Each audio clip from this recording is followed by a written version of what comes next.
You just absorbed probably 90% of that 500 milliliters, which is 500 grams, I guess, technically, you know? So like sweating doesn't really do it, but like you're sweating, walking, being outside, sweating, replacing with water, you're sweating out crap that you've eaten. There's like it's not just water coming out of you, obviously. Like if you're eating a lot of sugars, whatever, fats, whatever, crappy food with chemicals, crap in it, whatever, this stuff your body can't digest, it just sweats out of you. It just sweats out of you and shit. It pees out, sweats out, whatever. And you're replacing it with filtered water. You know, you're doing that a whole bunch all fucking day for 6 straight months.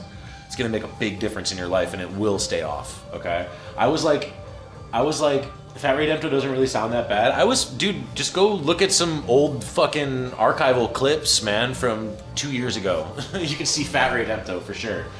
I didn't like how I felt though. I didn't like it, and I was like, I want to do something about this, and that's where when I went for the watch. I was like, I know that a gadget's gonna encourage me to do it, and it did. And what's great is like it wasn't just a fad as well, because I weigh myself every once in a while. Still, I'm still 80 kilos, like, and that's what I got down to like 78, 77 when I was in Thailand, and I've only gained back like 3 kilos since I've been here. That's not that bad. With all the bread and crap here and all the fucking cold weather and just sitting down and stuff like that and not sweating like crazy and stuff, I didn't really gain much of it back. I'm very happy about that. A little bit. I gained a little back, that's for sure. But I don't have to work as hard as I did when I went there last time to get it off of me, you know? You gain weight in Thailand, it's all about lifestyle. Yeah, but my lifestyle was doing 20 to 50,000 steps a day while just drenched in sweat, you know? Yeah, you are air conditioned and chilling and doing your work and stuff like that, you know? That's for sure makes the difference. And also you drink. That's another thing. I cut alcohol out of my lifestyle completely. I was never really like a drinker, like I'm gonna get drunk, that kind of stuff. I've never been one to be intoxicated. I don't really like that. So I like getting stoned for sure, but I don't like being drunk. A little buzz is okay. When I have, I'm like, this is fine, whatever, you know? But I don't like being like the whole like, let's party all night, let's drink all night, next day you're hungover and stuff. I'm not a fan of that. You know, go to the loud club, that shit. Like, it's not like I'll never ever do it, but it's like a once a year thing for me, you know, once in a blue moon. And it's not even like an annual thing either. It's just like if the mood is right, maybe this year it won't happen. You know what I mean? That sort of thing.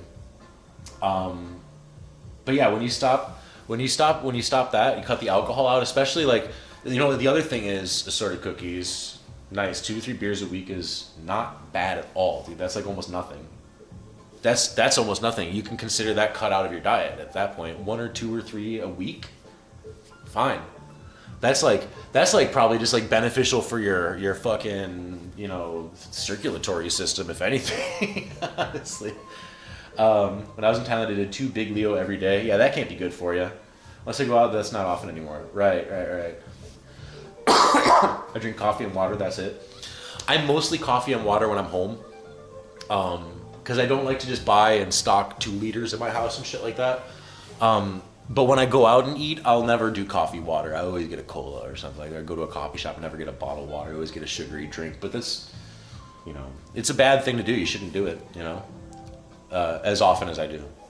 So if I could just stop with the fucking sugar, I would be all right. But I mean, I go to the store like, I need to get garbage bags, and I come home with a box of After 8 mints as well. And I'm just really into sugar, man. I'm really into it. I like it a lot. And even with the beers that I was drinking, I was gaining even more weight from the beers I was drinking, because I was also just doing like, you know, one or 2 beers a stream. I would pick 2 beers and we would have those 2 beers throughout the whole night. I wouldn't get drunk, but they'd be strong beers like 11%, 10%, 12%, sometimes 14s, really strong imperial pastry stouts or coffee stouts, that kind of shit that's like got a lot of